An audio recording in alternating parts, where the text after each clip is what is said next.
안녕하십니까. 새롭게 시장을 보는 오딘 내는 시간, 저는 오딘입니다. 오늘 방송에 오다 보니까요, 첫눈이 내리더라고요. 그래서, 상당히 감회가 새로웠습니다. 이거 시작한 지 불과 얼마 전 같은데 벌써 9주차에 다가오고 있습니다. 여러분도 저와 같이 9주 동안 어떻게 시장에 대해서 좀 새롭게 보는 눈을 좀 키우는데 좀 도움이 됐으면 정말 더 이상 바람이 없을 것 같습니다. 자, 오늘은 다른 시간과 다르게 좀 한번 우리가 시대가 변하면 사람도 변하고 투자의 방식도 변해야 하므로 우리가 한번 시대의 변화 양상을 한번 찾아보는 게 어떨까 하는 생각에 한번 패러다임의 변화의 즈음에서 우리가 현재 어떤 현상에 좀 주목해야 하는지 그걸 한번 살펴보고자 합니다. 그래서 약 2시간에 걸쳐서 그걸 한번 크게 두 가지 나눠서 볼 텐데요. 자, 시장을 바라보던, 문화를 바라보던, 사회를 바라보던, 정치 양상을 바라보던, 어떤 경제 활동을 바라보든 간에 가장 근본이 되는 것은 인간입니다. 사람이 중심이라고 보통 얘기를 많이 하죠. 그래서 사람 중심으로 본다고 한다면 우리가 가장 먼저 생각해 봐야 될 것은 문화도 마찬가지겠지만, 물론 문화하고 투자하고는 밀접한 관계가 있죠. 그 이면에는 인구라는 게 있습니다. 인구의 변화에 따라서 사회 양상은 상당히 달라집니다. 그래서 우리가 한번 인구에 대해서 한번 생각을 해본다 그러면 현재 우리가 어떤 상황에 처해 있는지 혹은 전 세계가 어떤 상황에 있고 우리나라는 어떤 상황에 있는지 한번 살펴봐야 될 것 같습니다.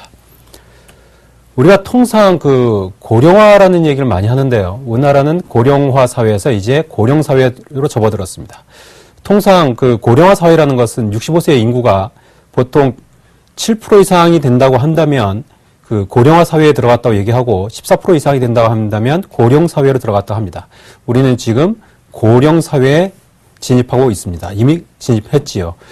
그런데 이런 현상은 우리만 나오는 건 아니고 전 세계가 같이 움직였는데 가장 먼저 고령화 사회에 들어가고 고령 사회에 들어갔던 것은 선진국이겠죠. 물론 서브프라임 모기지, 물론 이러한 현상들 이면에는 더 이상 인구 유입이 없다는 것으로 해서 발생될 수도 있었습니다. 근데 문제는 현재 고령화 사회가 이 선진국뿐만 아니라 신흥국까지 확산되는데 지금 시장의 혼란이 어떻게 보면 근본적 원인이라고 볼 수도 있는데, 냉정하게 보면 예전에 미국에서 LA 폭동 이후에 어떤 현상이 있었냐면 이민을 잘 받지 않았습니다. 부시 대통령 시절이죠. 아버지 부시. 미국은 기본적으로 인구가 이민을 통해서 늘어나고 전 세계에 머리 좋은 사람들 다 데려다가 교육시킨 다음에 그걸 활용해서 경제를 일으키는 나라이기도 합니다. 그런데 이민을 줄이다 보니까 늙어가 버렸죠. 늙은 나라가 되다 보니까 어떻게 보면 성장의 한계를 거친 거고, 냉정히 얘기하면 그래서 그 이후 사회의 경제성, 활동성은 좀 떨어지고 그러다 보니 서브프라임 모기지 같은 사건이 터지고 금융위기가 왔을 수도 있었습니다. 그건 유럽도 마찬가지인데 유럽도 자녀를 안 낳죠. 자녀를 안 낳다 보니까 고령화 사회에 들어가고 고령 사회에 들어가고 그러다 보니까 나이 든 사람들은 많아지고 이분들은 생계를 걱정해야 되니까 이 젊은 사람들한테 일자리를 안 주지요. 또는 새로운 것을 만들기 싫어하게 되죠. 그러다 보니까 경제의 활력이 떨어지고 유럽의 위기가 온 거라고 할 수도 있습니다. 인구 측면에서는 그러한데, 자, 그렇다면 현재까지는 냉정히 07년 전까지는 이 선진국 이 노령화 사회에 들어가 있었는데 신흥국 그래도 아이들을 많이 낳아서 그나마 버틸 수 있었습니다. 그러나 지금 문제는 신흥국도 노령화 사회로 들어가고 있지요. 가장 대표적인 게 인구를 가장 많이 갖고 있는 중국이라는 나라는 올해 보면 60세 이상 인구가 2억 명을 넘어가고 선다고 합니다.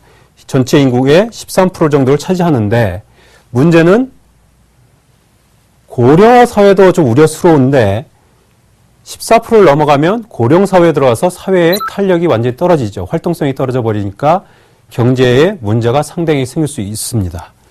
그래서 지금 이번에 삼중전회 할 때 보니까 그래서 한 자녀 정책을 포기한다고 언급이 나왔지요. 이 얘기는 뭐가 될까요?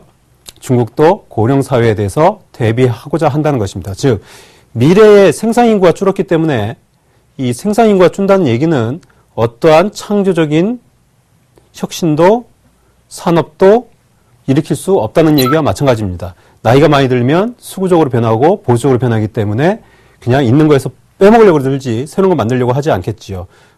더군다나 생산성은 떨어지고 그러다 보니 중국도 여기에 문제에 상당히 봉착하게 되고 이제부터는 거기에 대비하겠다라는 이야기가 나옵니다.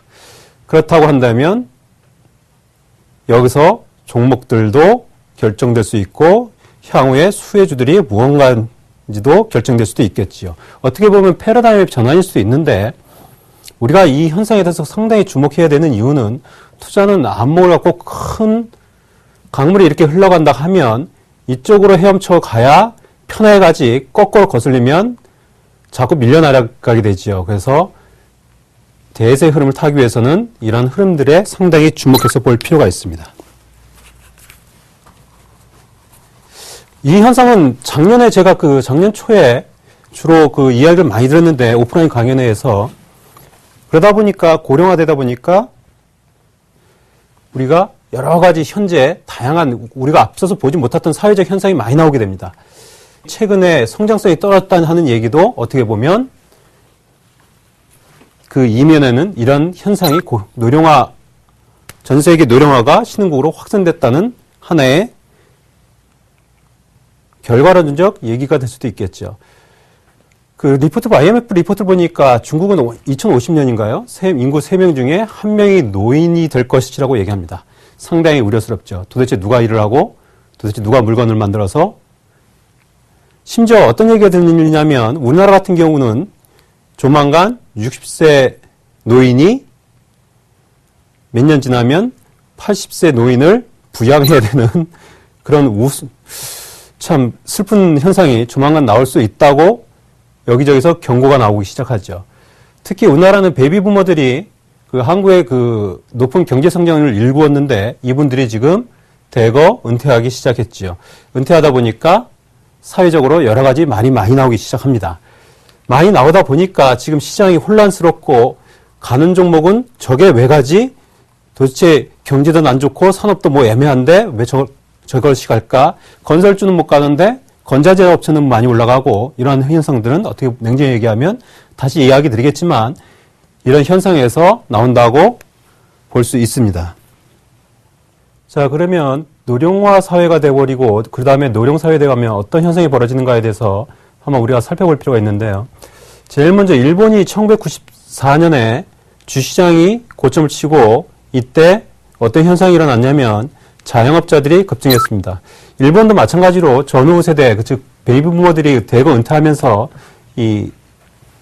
나온 현상이긴 한데 우리도 지금 베이비부머들이 상당히 많이 은퇴하니까 우리도 이제 일본 사례를 잘 유심히 볼 필요가 있습니다. 일본에서도 마찬가지로 소득이 줄어드니까 은퇴자 소득이 줄으니까 그걸 보충하기 위해서 이 자영업에 상당히 많이 뛰어들었습니다. 그래서 우리나라 같은 경우는 일본보다 더 심각할 수도 있는데 냉정히 얘기하면 우리나라는 노후 준비를 안 해놓다 보니까 은퇴 직전 소득의 66.7% 정도밖에 소득이 들어오지 않는다고 합니다. 근데 OECD는 82.4%니까 어떻게 보면 OECD 국가들 중에서 상당히 준비가 안 돼 있다고 볼 수 있죠. 이렇게 되다 보니 우리도 어쩔 수 없이 모자란 돈을 생활비를 어디서 커버를 해야 되니까 요즘 젊은 애들이 직장이 없죠. 그러니까 아이들까지 먹여 살려야 되다 보니까 냉정히 얘기하면 무엇인가 나이 든 분들이 은퇴해도 일을 열심히 해야 되고 어떻게 해서든 돈을 벌어야 됩니다. 그러다 보니까 제일 손쉽게 할 수 있는 게 자영업이겠죠. 그러나 문제는 다른 데 있습니다. 모자란 소득을 위해서 분명히 자영업을 창업을 많이 하는데 이 이전에 만약에 우리가 노후를 준비를 잘 해놨다 그러면 선진국처럼 굳이 나이 들어서까지 젊을 때 힘들어서 낑낑거리고 열심히 일했는데 007 가방 들고 맨땅에 헤딩하면서 전 세계 누비기도 하고 그랬음에도 불구하고 노후 준비를 왜 미흡했을까요? 사실 냉정히 얘기하면 두 가지 때문에 그렇습니다. 우리나라는 노후 준비가 안 되는 이유는 우리도 자녀를 많이 낳던 시대에서 새마을운동 하면서 박정희 대통령 때부터 시작해가지고 산하 제한을 하기 시작했죠. 두 자녀 갖기 운동 이러다가 어느 순간에 한 자녀가 대부분이고 요즘은 애가 무슨 필요 있냐? 우리들끼리 잘 먹고 잘 살자. 요로 나가고 있는 것 같은데 별로 좋은 현상은 아니죠. 이 국가적인 측면이나 사회적인 측면에서 보면. 그런데 우리나라는 교육열이 상당히 높습니다. 그러다 보니까 자녀 교육비가 다른 나라 대비 상당히 높은데 공공교육이 취약하다 보니까 사교육비가 상당히 많이 들어가지요. 특히 90년대 이후 대학 진학률을 보면 91년도에 33.2%였는데 2008년도에 83.8% 거의 84%에 육박하게 됩니다. 자, 이야기가 뭐냐면 최근 대학 등록금 엄청나게 비싸죠. 그죠? 제가 대학 다닐 때는 아르바이트 한 4개 정도 하면 생활비하고 자취할 생활비하고 그리고 등록금까지 어떻게 좀 커버가 됐던 것 같은데 지금은 그게 안 되죠. 그죠? 그러다 보니까 상당히 높다 보니까 많은 분들이 학자금 대출에 의존하게 되고 이거 부모님 입장에서는 참 애들 빚지게 할 수 없으니까 어떻게 해서든 그걸 줄이기 위해서 노력하겠죠. 어쨌든 간에 대학을 진학을 많이 하다 보니까 과거에 비해서 못 배우던 시대에 비해서 상당히 자녀교육비로 많이 들어갑니다. 이것만 하면 괜찮은데 우리나라는 또 부동산 주거비용이 상당히 많이 올라가죠. 이 주거비용인데 부동산이 그동안 불패 시대여가지고 불패 시대였으니까 무조건 돈만 벌어서 뭐 대출 받아서라도 집을 샀으면 대출 이자 커버하고 남을 정도로 집값이 상승했는데 지금은 부동산 시장이 올라와서 이러고 있죠. 뭐 조만간 이럴 것 같긴 한데 특히 중대형 평형에서는 이따가 좀 보여드리겠지만 그 이유를 이러다 보니까 과거처럼 자산이 늘어나면 상관이 없는데 그 자산을 팔아서든 뭐 활용을 해서든 모자라는 수입을 보충하면 되는데 지금은 부동산 불패 시대가 끝났죠. 이러다 보니 우리는 죽어라 일을 해서 애들 교육시키고 집 하나 마련하는 거였는데 이제는 이거 가지고는 더 이상 노후에 대한 보장이 안 되는 거죠. 그러다 보니 어쩔 수 없이 자영업 쪽에 할 수 없이 그냥 밀려나게 되는 거죠. 어쩔 수 없이 하게 되는 수밖에 없는데 문제는 우리나라 같은 경우는 문제가 좀 다른 나라 대비 좀 심각합니다. 자영업이 성공하면 괜찮은데 우리나라 같은 경우는 그 자영업이 상당히 어렵지요. 자영업자 몰락이라 썼는데 실제적으로 그렇습니다. 우리나라는 자영업자들이 실패하는 경우가 상당히 많습니다. 왜 그럴까요? 물론 독특하게 성공하는 어디나 성공하는 사람이 있으니까 그런 특수한 경우 제외하고 일반적으로 보면 우리나라는 가계부채가 높습니다. 집들 마련하고 뭐 이러다 보니까 높은 주거비용 때문에 가계부채가 상당히 높은데 이러다 보니까 창업하기 위해서는 돈이 필요하겠죠. 돈이 필요한데 일반적으로 은행에서 싸게 해주는 게 아니고 이 조달 자금의 질이 상당히 나쁜 곳에 나오죠. 고금리 부채를 끼고 할 수밖에 없는데 대개 제2금융권이나 손쉽게 돈을 빌릴 수 있는 대부업체나 사채 등을 쓰게 되는데 이러다 보니까 열심히 일해서 돈을 벌면 상당 부분을 원까지 하고 이만큼 남는다 그러면 이걸 또 이자 비용으로 나가고 고금리의 이자 비용으로 나가다 보니까 감당이 안 되는 거죠. 수익성이 안 나오는 거죠. 또 다른 것으로는 이 사업이 편중된다는 것에도 있는데 냉정히 얘기하면 우리나라는 그 새로운 산업이 지금 그 IT 버블 때 이후에 나온 게 없죠. 그러다 보니까 대개 음식점 아니면 먹는 장사가 남는 거야 이러면서 음식점을 우리나라 치킨집이 가장 많죠. 치킨집 동네에 보면 상당히 많은데 아니면 야식집이나 음식, 숙박업 아니면 도소매 뭐 유통 정도 요즘 택배하는 분들도 많더라고요. 이쪽에 많이 몰리다 보니까 출혈 경쟁이 생기죠. 그러다 보면 수익성은 더 떨어지고 여차하면 투자금도 회수 못하는 경우가 많죠. 그러다 보니까 지금 대개 이 나이 들어서 창업하게 되면 장사에 대한 노하우가 없죠.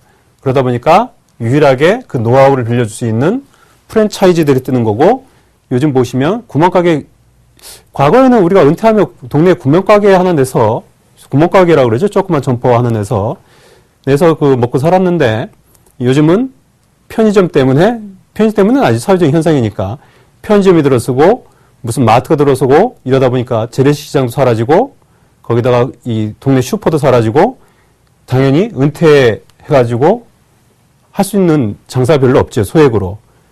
프랜차이즈는 돈이 많이 들죠. 일반적으로 하는 것보다. 당연히 경제에서 밀려날 수밖에 없는 거고 그러다 보니까 몰라의 길에 쉽게 빠지는데 더 재미난 것은 여러 사람이 소비 여력이 사회가 경제가 굉장히 빠르게 성장한다면 소비를 많이 하니까 그걸 커버할 수 있을 텐데 최근에 우리 집값들이 하락하다 보니까 자산 가치가 하죠. 그러다 보니까 내가 뭐 10억이 있었는데 이 갑자기 뭐 한 8억으로 떨어지고 이러다 보면 2억이 사라지는 거니까 평상시에 500만 원 가지고 생활하던 분이 아이고 이거 요만큼은 좀 줄여야겠다 생각해서 겁이 나죠.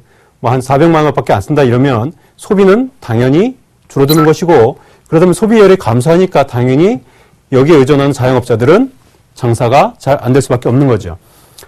거기다가 냉정히 얘기하면 소비는 만약에 부자들이 있고 좀 많이 탑에 있는 부자들이 있고 중산층이 있고 뭐 그냥 서민이라고 합시다. 또 말을 잘못 쓰면 안 되니까 서민이 있다 그러면 부자들은 매달 1억을 번다 해서 생활비로 1,000만 원 쓰면 많습니다. 이 돈을 더 벌어도 더 안 씁니다. 쓸 이유가 없죠. 이 정도 충분한데. 그래서 부자들에게 수혜를 주는 정책은 소비를 늘리지 않지요. 특히 부자 감세 같은 게 대표적인 경우인데 냉정히 얘기하면 그런데 부자들은 그런 말을 하죠. 우리를 벌게 해줘야 낙수 효과가 있다. 낙수 효과도 정해져 있는 거죠. 이분들한테 뭐 여기서 1,000만 원 더 벌게 해준다고 1,000만 원 쓸 것 같습니까? 100% 안 씁니다. 키크때 한 50만 원 좀이나 100만 원 더 쓰면 다행이지. 근데 중산층은 좀 틀리죠. 만약에 이분들이 뭐 한 500만 원 벌어서 100만 원 적어서 400만 원 쓴다 그러면 이분들에게 600만 원 벌게 해주면 이분들은 웬간하면 거의 다 500만 원 이상을 쓰게 됩니다. 그래서 이 중산층이 많을수록 소비가 좋아지는데 특히 서민들은 먹고 살기 바쁜데 뭐 저축하겠습니까? 그냥 100 벌게 해주면 그냥 100 다 쓰는 거죠. 어쩔 수 없습니다. 이거는 어쩔 수 없는 현상인데 그래서 바우처 제도라든가 이런 걸 많이 쓰면 소비를 진작시킨 게 그런 이유 때문에 그러는데 문제는 우리나라는 중산층이 몰락하고 있고 서민들은 냉정히면 저소득층이죠. 그죠? 저소득층은 계속 늘고 있죠. 특히 1인 가구 늘면서 혼자 사는 분들이 많으니까 계속 늘고 있는데 그러다 보니 전셋값이 상승해버리면 가장 많이 이쪽에 들어가 있던 분들은 소비 여력이 더 줄어듭니다. 더 줄어들으니까 현재 내수 시장이 더 안 좋을 수밖에 없지요. 이러다 보니까 소비도 좋지 않고 그러다 보니 자영업자는 계속 몰락하니까 이거는 어떤 현상이 벌어지냐면 이분들이 다시 갱생할 방법이 없어지죠. 다시 일어서야 되는데 일어서려다 보니까 자금 압박에 빠지게 되고 그러다 보니까 소비는 또 줄고 악순환이 되는 거죠. 사이클상 악순환이 계속 돌게 돼버리는데 이거는 누군가 해줘야 됩니다. 어떻게 보면 정부의 역할일 수도 있고 그러다 보니까 사회복지 비용은 계속 늘고 재정 지출이 증가하죠. 최근에 노인 기초연금 가지고도 말도 많았고 상대의 복지에 대한 얘기가 돈이 어디서 나느냐부터 시작해서 논란이 굉장히 많죠. 그만큼 심각하다는 얘기입니다. 그런 이 기사를 볼 때마다 여러분들은 그런 사회 현상이 들어가는구나. 그렇다면 어떤 산업은 좀 피해야 되겠구나. 혹은 그 와중에 수혜를 볼 업종은 뭐겠구나. 일반 자영업이 될까요? 아니면 프랜차이즈가 될까요? 프랜차이즈에 어떤 회사가 더 장기적으로 좋을 수 있을까? 여기에 대한 고민도 해볼 수도 있겠지요. 어쨌거나 우리나라는 참 문제가 자영업자가 몰락하게 되는데 이걸 해결하려면 무언가 새로운 방안을 만들어내긴 해야겠지요. 자, 그렇다면 정부에서 이걸 대응해 줬어야 되는데 재미난 것은 이 한국 고령화 지수 대응 지수 추이를 보시면 깝깝하죠. 99년도 이때만도 못했고 경제는 지수는 2000포인트대인데 이야기는 재벌은 혹은 부자는 주부자겠죠. 부자는 더 부자가 됐고 나이 든 분은 더 못 살게 되었다는 것과 마찬가지인데 이 다른 나라 선진국들을 비롯해서 해외 유세 국가들을 이렇게 보시면 이 고령화 시대의 대응 지수가 우리나라가 꼴찌입니다. 이 꼴찌인데 참 1등했으면 얼마나 좋을까요? 근데 꼴찌라는 얘기는 냉정히 얘기하면 전 세계 어디 가도 나이 든 분들이 살기가 가장 어려운 국가가 될 수 있다는 걸로 볼 수가 있습니다. 어떻게 보면 여기에 대해서도 우리가 거꾸로 유추하면 극길은 통하죠. 그죠? 보통 극과 극은 통한다 그랬으니까 꼴찌라는 얘기는 우리가 이리로 가야 되니까 무언가 정책이 나오겠지. 향후에 어떤 정책이 나올지 모르겠지만 그런 정책이 나오면 거기에 대한 수혜주도 여러분들이 중장기적으로 한번 잘 지금부터 연구해 보실 필요가 있겠죠. 어쨌거나 지금 보시면 우리나라는 고령화에 대해서 상당히 대응을 못하고 있습니다. 그런데 이 고령화되다 보니까 이 어떤 현상이 일어나냐 하면 1인 가구가 증가하기 시작합니다. 이 표에서 보시겠지만 그 2010년 1인 가구 추정치들이 상당히 많죠. 거기다가 전 세계 1인 가구 수가 급증하는데 왜 1인 가구가 이렇게 나올까요? 주목해야 될 게 수혜주는 뭘까? 투자에 관련돼서는 요걸 생각해야겠죠. 지금 LG 하우시스나 KCC 같은 혹은 건자재 업체들 몇 개, 주로 페인트 업체 많은데 왜 이리 많이 갈까요? 물론 조선업에 점화산업도 있지만 지금 이 강남에 큰 집 있는 분들은 리모델링 해가지고 어떻게 하나요? 원룸이나 뭐 이런 걸 많이 바꾸기 시작하죠. 그죠? 건재재가 상당히 많이 필요하다는 겁니다. 물론 건설회사는 안 좋겠죠. 무슨 토목공사를 하는 것도 아니고 냉정히 얘기하면 앞선 그 MB 정권 때 이 4대강 사업이란 거대한 당군 일의 최대라는 이 토목 사업을 벌였음에도 불구하고 건설주에 몰락이 있었습니다. 그거는 시대가 변했음을 의미하는 것이겠죠. 건설주가 가야 건재재가 그 다음 따라갔는데 지금 반대로 건설주는 못 가고 헤매고 있는데 건재재 업체는 한없이 가는 이유도 그런 이유, 그 이면에는 이런 현상이 담겨져 있겠죠. 자, 1인 가구의 증가는 어떻게 보면 노령화의 필연적인 결과인데 냉정히 얘기하면 일단 두 가지로 볼 수 있습니다. 첫 번째는 노령화고 두 번째는 이건 우리만 국한되는 게 아니고요. 전 세계적인 현상이니까 청년 실업률이겠죠. 이집트나 뭐 중동에서 그 폭동이 일어나고 유럽에서도 그 폭동이 일어나고 뭐 시민들이 막 들고 일어서고 하는 것 냉정한 이유로 보시면 냉정하게 보면 청년 실업률이 상당히 높기 때문인데 보통 청년 실업률이 그 35% 이상 넘어가면 사회가 혼란해지기 시작한답니다. 40% 넘어가면 정권이 바뀐다 그러죠. 그건 뭐 통계적으로 뭐 증명된 사실이니까 뭐 거기서 대해서 부연 설명하지 않더라도 일단은 노령하다 보니까 이 황혼이혼도 상당히 많이 늘어나기 시작하죠. 우리나라 보면 어떻게 조만간 그 전 세계 1위 하지 않을까 싶은데 뭐 전체 말고 결혼 대비 이혼율 보면 47.4%라고 합니다. 작년에. 이야기는 뭘까요? 두 쌍 중에 한 쌍이 이혼한다는 얘기니까 요즘은 자녀하고 같이 안 살죠. 대가족 시대는 아니니까 그렇게 된다고 한다면 어떤 현상이 벌어질까요? 혼자 살아야 되는 경우가 많이 생기겠죠. 심지어 이 일본에서 먼저 이런 현상이 나왔는데 일본의 이슬에 젖은 나뭇잎이라는 얘기가 있습니다. 그 얘기가 뭐냐면 이 은퇴할 때쯤 다 돼가서 이제 그 남편들이 은퇴를 하면 이제는 돌아다니지 못하죠. 그동안 살림만 했던 그 부인들이 이제 놀러 다니기 시작합니다. 나이 들면 남자들은 힘이 약해지니까 그러다 보니까 이제 같이 놀 사람 없고 그러다 보니까 부인한테 타싹 붙어 있죠. 부인들은 이때부터 이제 나도 드디어 애들 다 키웠고 시간은 남으니까 이제부터 본격적으로 돌아다녀야 하는데 그런데 어떻게 되나요? 자꾸 붙으니까 꼭 이슬에 젖은 나뭇잎이 다리에 붙으면 귀찮죠? 걸리적거리고. 그래서 남편들을 그 이슬에 젖은 낙엽이라고 표현을 많이 쓰는데요. 어쨌든 간에 우리나라도 그런 비슷한 결과가 나오다 보니까 가부장적인 사회에서 고생을 많이 하고 거기다가 자녀들 다 키우고 이러다 보니까 이제는 남편이 귀찮죠. 그죠? 그리고 요즘은 여성들이 많은 경제력이 좋아지다 보니까 그래서 황혼이혼도 많이 늘고 또 다른 것으로는 젊은 사람의 이혼율도 이제 성격 안 맞으면 너가 안 살아 뭐 이런 경우도 많고 그러다 보니까 젊은 사람도 상당히 이혼을 많이 하죠. 요즘은 이혼하는 게 무슨 뭐 흠도 아닌 것 같으니까 돌싱이라는 얘기도 있고 심지어 돌싱이라는 말까지 나오니까 그러다 보니까 1인 가구는 사회 현상적으로 늘어날 수밖에 없습니다.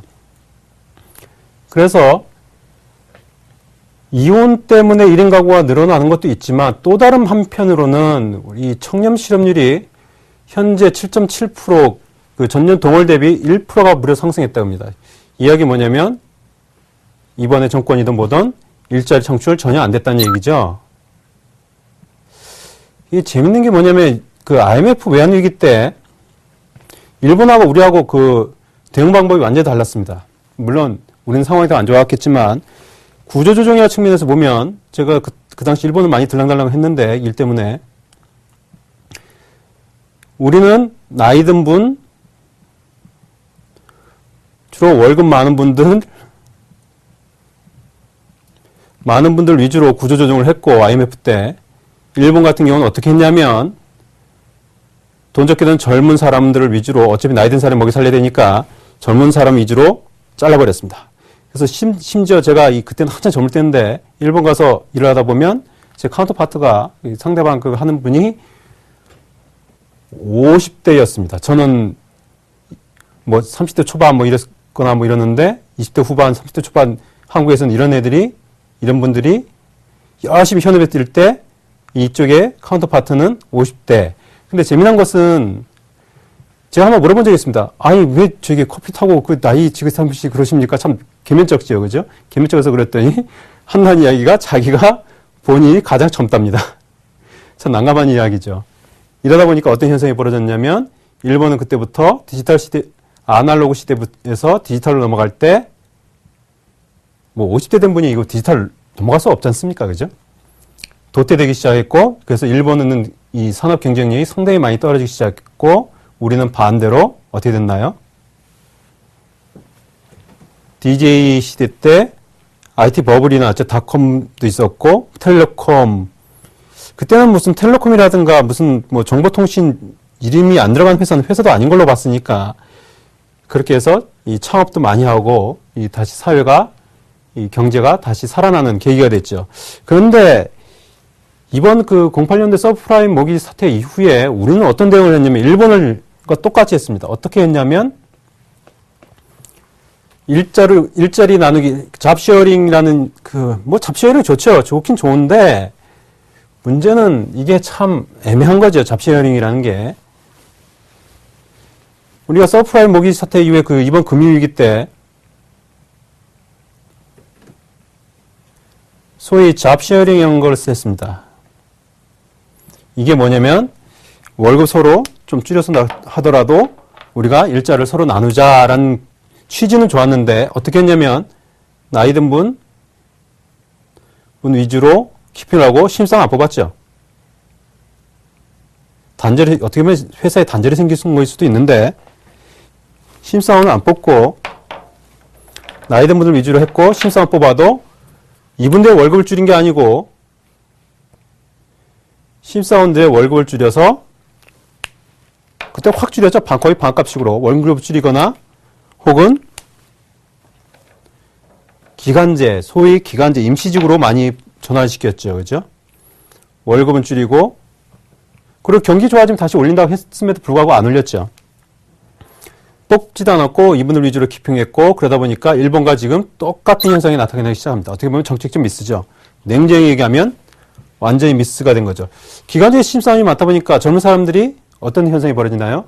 직업의 안정성이 떨어지고 그러다 보니까 이제는 젊은 사람들이 뭐 연금 문제도 거기서 파생될 수도 있고요. 집 문제도 마찬가지일 수도 있고 그러다 보니까 일자리가 없다 보니까 돈을 못 벌죠. 돈을 못 벌면 부양해야 되는데 부양 못하죠. 이렇게 되면 혼자 살아야죠. 가족 꾸리면 우리나라는 집도 마련해야 되고 뭐 청년 실업률이 높은데 그나마 일자리를 가져도 월급이 작죠. 월급이 작은데 요즘 전세 가격이 폭등하다 보니까 주거 비용 한쪽 올라보니까 집을 마련 못하죠. 집 마련 못하니 언간선신 결혼은 생각도 못하게 되는 거죠. 그러다 보니까 점차 1인 가구는 더 급증할 수밖에 없죠. 지금 강릉에 보면 전부 그쪽이 굉장히 많은 것 같은데 리모델링을 상당히 많이 합니다. 예전에 30평대, 40평대 뭐 이런 집들을 부셔가지고 다시 리모델링 해가지고 원룸에서 월세 놓자. 그런데 재밌는 것은 대개 월세들이 80만 원, 90만 원, 심지어 110만 원 뭐 풀옵션 뭐 이렇게 많이 하더라고요. 뭐 120만 원 이렇게 하는데 월급도 적게 주는데 이거 다 주면 뭘로 저축하고 뭘로 교통비하고 뭘로 밥도 먹고 합니까? 그죠? 당연히 결혼 못 하죠. 그죠? 뭐 과거처럼 처자식을 어떻게 좀 부양할 수 있는 능력이 하고 싶어도 못 하는 게 되는 거죠. 뭐 부모님의 도움을 받는다면 모를까. 그러다 보니까 뭐 미혼 뭐 혼자 살자부터 시작해서 뭐하니 그냥 번 거 그냥 잘 쓰고 잘 먹고 잘 살자 뭐 이런 경우도 나오고 하여간에 미혼도 있고 결혼이 굉장히 늦어지죠. 왜냐하면 전세값 마련을 해야 되는데 그거 모으는데 과거보다 더 많은 시간이 걸리죠. 전세값이 너무 많이 올라가니까. 그러니까 늦계획으로는 10,000원이 나오고 아이들 더 안 낳죠. 그죠? 아이 안 나오니까 저출산 현상이 굉장히 심화되죠. 심지어 정부에서 3명 나오면 하다못해 그 주택 청약을 넣으면 이 다자녀 우선 해가지고 주는데 우선권을 주는데도 불구하고 대개 거기는 미달이 나죠. 왜? 우리나라는 3명 이상 아이를 갖는 경우가 상당히 드물어졌습니다. 이분들은 무조건 어떤 아파트를 넣어도 지금 당첨이 되죠. 아무리 경쟁률로 봐도. 그러다 보니까 저출산이 되고 또 이제 나이가 이제 베이비부모들이 은퇴할 때쯤 되고 아이들이 다 컸으니까 자녀들이 분가하게 되고 또 잦은 이혼도 있고 물론 죽는 사람들이 사별하는 경우도 많겠죠. 이러다 보니까 1, 2인 가구는 지금 현재 급속히 증가하고 있습니다. 이 가치주에서 보면 1인 가구나 이것 때문에 올라간 것들이 뭐 물론 건자재도 있겠지만 그 레저용품 업체들 이런 것도 많이 가지요. 특히 소득은 줄어들었는데 돈은 수입은 늘지 않으니까 이러면 어떤 현상이 벌어지나요? 빌려 써야죠. 그죠? 빌려 써야 된다. 렌탈이죠. 그죠? 그러다 보니까 렌탈 업체가 상당히 각광을 받았는데 냉정히 얘기하면 대표적인 케이스로 그 코웨이, 우리가 보통 코웨이를 렌탈 업체로 잘 볼 수 있겠죠. 그죠? 이 코웨이 주가를 보시면 상당히 장기 상승을 하는데 지금도 계속 상승한 걸 볼 수 있습니다. 그거는 시대가 1인 가구 늘다 보니까 빌려 쓰던 시대, 여러분 이제는 빌려 쓰는 시대에 맞춰서 여기에 관련된 종목들도 상당히 많이 봐야겠죠. 또 혹은 혼자 사다 보니까 외롭죠. 그래서 레포츠라든가 이런 업체들이 최근에 주가가 상당히 많이 올라가는 경우가 많죠. 심지어 밥솥 업체, 어디로 얘기는 안 하겠지만 진짜 밥솥 업체까지도 상당한 주가 상승을 뭐 몇 배씩 상승하는 경우가 있습니다. 뭐 태양이나 뭐 이런 심지어 부스터 업체 있죠, 그죠? 이런 업체들도 주가가 작년부터 시작해서 상당히 많이 올라왔지요. 그런 현상들은 바로 1인 가구가 증가하다 보니까 생긴 현상이고, 그래서 앞으로도 여러분들은 이 추세에 맞춰서 이런 관련된 종목을 여기서 수혜받을 수 있는 종목이 무언가 거기에 대해서 고민을 좀 많이 하셔야 될 것 같습니다. 그래서 보통 우리가 1인 가구 증가를 한번 냉정히 살펴보면 현재 1인 가구가 과거에 85년대 6.9%였다면 3인 가구, 3인 이상 가구가 그 전국을 보시면 한 80% 정도 나왔었습니다. 근데 지금은 어떤 현상이 벌어졌나요? 51%확 줄었죠. 그죠? 계속해서 줄고 1인 가구와 2인 가구만 상당히 늘었는데 특히 1인 가구는 더 많이 늘었죠. 1인 가구 많이 늘었다는 얘기는 그 냉정히 얘기하면 종목에서도 여러분들이 그 곰곰이 생각하면 쉽게 알 수 있는데 작년에 음식료 쪽 많이 올랐죠. 특히 어디 쪽이 많이 올랐나요? 작년에 오뚜기 같은 게 참 대표적인 케이스였는데 우리가 지금 이거 가지고 상당한 큰 수익을 얻었었는데 왜 여기 많이 올랐을까요? 레토르트죠. 그죠? 이런 거가 많이 올라갔다는 얘기는 뭐냐면 간편식이 혼자 사는데 뭐 이것저것 배추 사고 뭐 양파 사고 감자도 사고 뭐 마트 가서 이빠이 사가지고 물론 그 사이에 마트주는 빠졌죠. 그죠? 왜 그랬을까요? 아예 간단하게 원체 잘 나오니까 혼자 해먹는 것보다 오히려 레토르트 식품을 사서 그냥 전자레인지 넣고 데펴 먹는 게 더 싸게 먹히다 보니까 그러다 보니까 거기에 가장 대표 주제였던 오뚜기가 상당한 상승을 했던 거였죠. 그래서 여러분들이 그 인구 변화를 이렇게 보시다 보면 상당히 그 장기 성장주들이 많이 보이기는 하는데 역시 그러면 이게 전국적인 거고 도시는 틀리지 않겠냐 이렇게 얘기할 수도 있습니다. 과연 그럴까요? 그렇지 않습니다. 수도권을 보시면 수도권도 참 거의 흡사하게 들어가는데 85년대 6.8%밖에 안 된 그 1인 가구가 22%나 지금은 2010년도에 22%로 급증을 하기 시작했고 특히 2000년대 들어와서부터 2005년도 들어서 여기서부터는 아예 급증을 하기 시작하죠. 그죠? 2인 가구는 마찬가지. 3인 가구는 3 이상 가구는 오히려 줄어들어 버리죠. 그러면 수도권만 그런 거냐? 지방은 어떠냐? 지방도 마찬가지죠. 지방도 7%에서 지방은 오히려 더 늘고 있네요. 그죠? 2인 가구 늘고 오히려 3인 가구들은 더 줄고 있죠. 이런 현상은 지방 같은 경우는 특히 그럴 수밖에 없는 게 지방은 되게 농어촌을 많이 얘기했죠. 그죠? 도시화되면서 도시로 가고 나이 든 분들 여기서 참 노령화가 굉장히 빨리 됩니다. 그죠? 그러다 보니까 더욱더 또 사별하는 분, 나이 드신 분이 많으니까 사별하는 분들도 많고, 뭐 이혼도 있겠지만, 그러다 보니까 3위 이상들은 아이들은 도시로 빠지고 더 많이 주는 거고, 이거에서 우리가 볼 수 있는 것은 부동산 시장도 마찬가지인데, 3위 이상 인구가 줄어든다는 얘기는 뭘까요?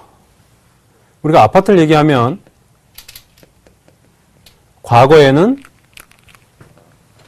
중대형 평형수가 상당히 인기가 있었습니다. 지금은 웬만한 중대형 평형은 대부분 강남에 특수한 거가 빼고는 미달라지요. 얼마 전에 그 세곡 내곡 보금자리주택을 이게 마지막 반값 아파트였죠, 그죠? 보금자리주택의 민영이 어떻게 되느냐?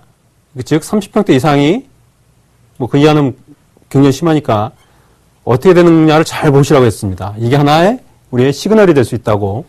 근데 여기서도 이 현상이 그대로 투영될 수 있었는데 여기서 세곡은 원체 입지가 좋았으니까 그렇다 치지만 내곡은 미달돼 버렸죠. 그래서 2순위, 3순위로까지 넘어갔는데 반가 아파트가 그 정도였으면 과거에는 참 생각도 못한 강남권인데 생각도 못할 일이었는데 미달됐다는 얘기는 어떤 이야기가 될까요? 어떻게 보면 제 이야기를 듣고 있는 그 시청자분들 중에 좀 중대형 평형 아파트를 갖고 있는 분들은 좀 살이 떨릴 수도 있습니다. 냉정히 얘기하면 이쪽은 향후 폭탄 맞을 가능성이 정부에서 아무리 펌프질을 해도 인구가 주는 건 어쩔 수 없는 거고 가구가 주는 건 어쩔 수 없는 거고 이건 냉정히 얘기하면 수요죠. 그죠?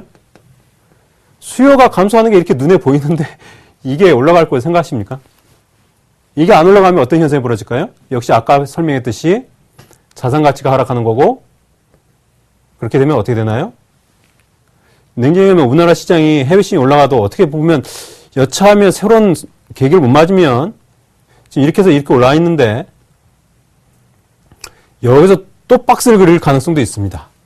어떤 새로운 계기를 못 마련하면 그렇다고 시장을 떠나시면 안 되는데 어쨌든 간에 이 현상 때문에 우리나라 산업들이 좀 애매해지기 시작하죠. 이러다 보면 건설이나 당연히 안 좋죠. 중대형 평형수를 많이 줘야 좋아지는데 그러면 이게 안 되는데 기계는 되겠습니까? 해외에서 뭐가 되지 않는 한 상당히 어렵겠죠. 근데 이런 현상은 가구에서 주는 거는 우리만의 현상은 아닌데 여기서 하나 그나마 좀 희망을 가질 수 있는 것은 최근에 출산율을 보시면 우리나라는 아직 아닌데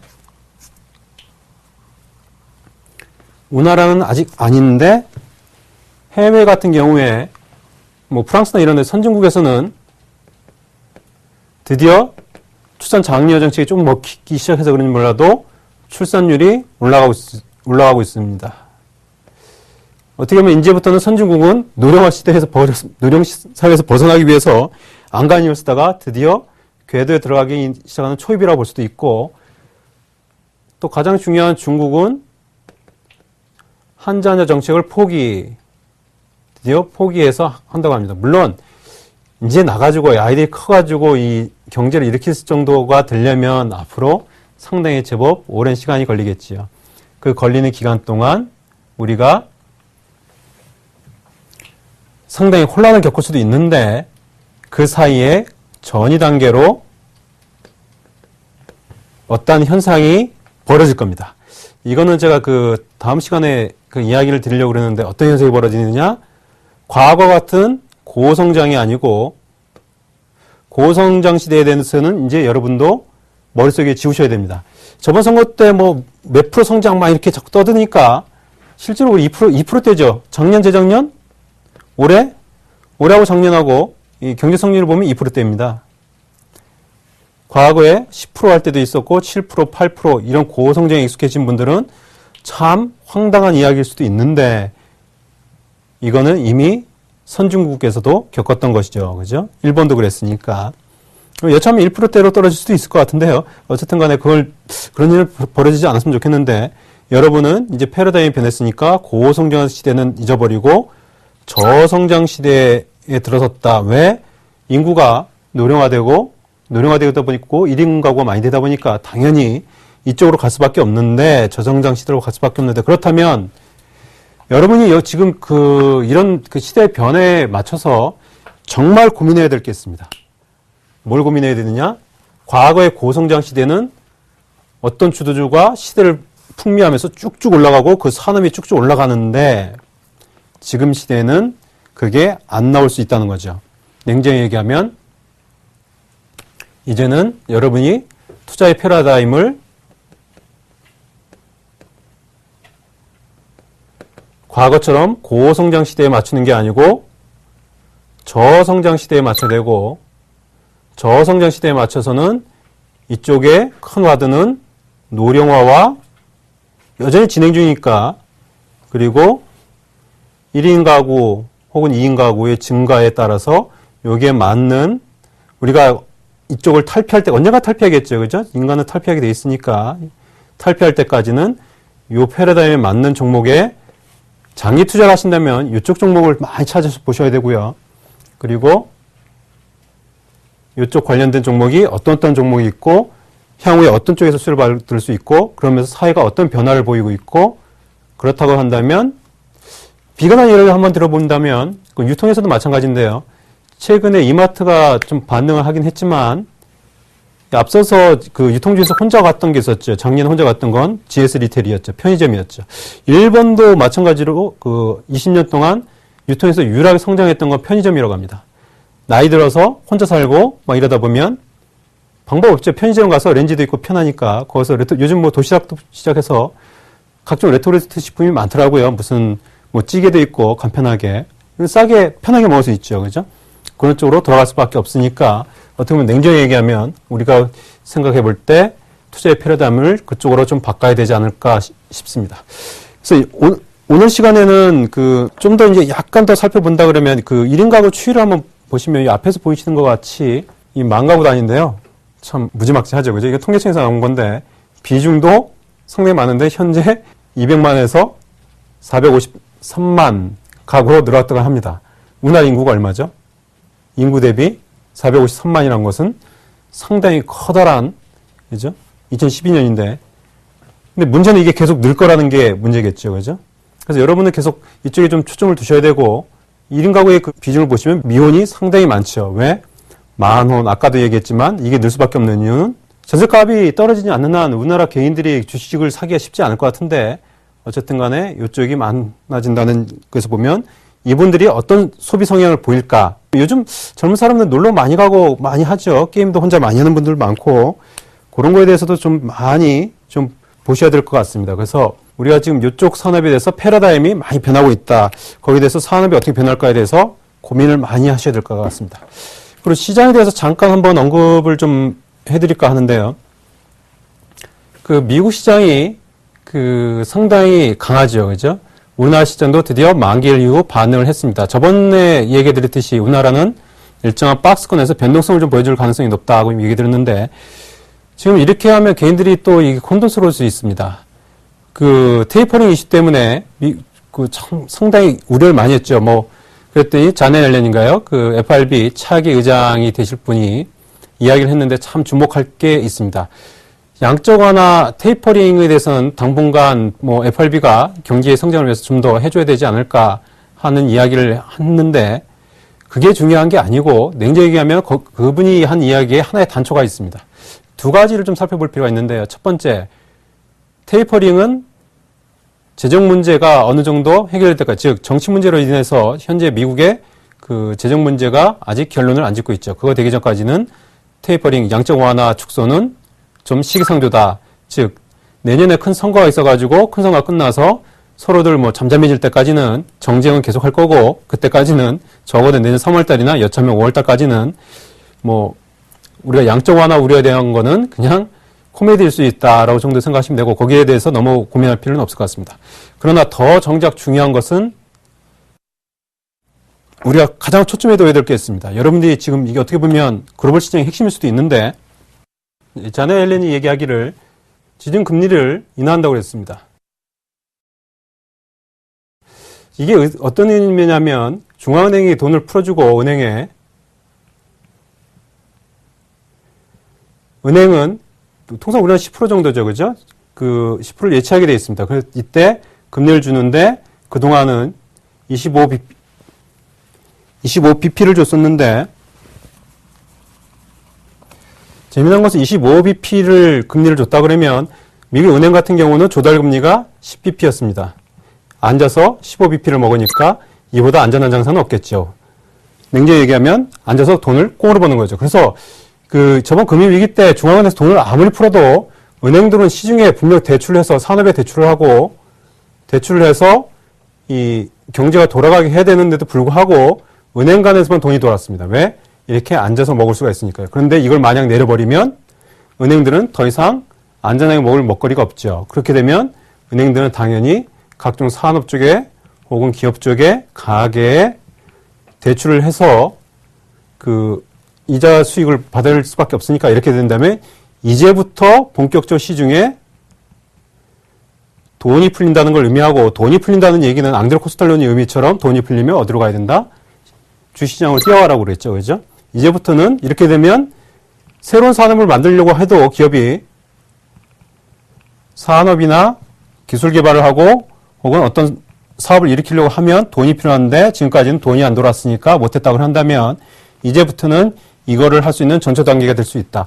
그렇게 얘기한다면 미국이 항상 먼저 촉발을 하니까 시작을 하니까 사고도 먼저 쳤죠. 그죠? 그 다음에는 유럽도 마찬가지거든요. 똑같은 현상이 있었습니다. 우리나라도 마찬가지였고 최근에 은행지가 오르는 거를 보시면 아마 그런 그 맥락이 있지 않을까 하는 생각이 드는데 그렇다고 한다면 이제부터 시중의 유동성은 본격화되지 않을까 하는 생각을 해야 되고 그렇다고 한다면 여러분은 절대 주식시장을 최근에 외국인이 주식 좀 팔았다고 그러지만 15조 사고 1조도 안 팔았죠. 그죠? 8천억인가 팔았었는데 거의 안 판 거죠. 이분들은 되게 제 계산은 만약에 1980포인트 정도가 아마 올라와서 박스권에서 많이 샀으니까 이 정도 됐을 겁니다. 그래서 그 이야기는 뭐냐면 2000포인트 아래에서는 시장을 겁낼 필요 별로 없다. 따라서 여러분들은 이제부터는 시장을 너무 겁내지 마시고 오히려 조정 시 내가 뭘 어떻게 접근해야 되는 거냐만 고민하시면 별 무리가 없지 않을까 설레됩니다. 시장은 여기까지 마무리하고요. 오늘은 그 시대 패러다임의 변화에 대해서 그 1인 가구와 노령화에 대해서 이야기 드렸고요. 그리고 그 다음 주에는 요거와 좀 조금 더 나가서 한번 우리가 저성장 시대에 어떻게 해야 되는가 그거에 대해서 한번 살펴보기로 하겠습니다. 지금까지 들어주셔서 감사하고요. 저는 다음 주에 다시 찾아뵙도록 하겠습니다. 감사합니다.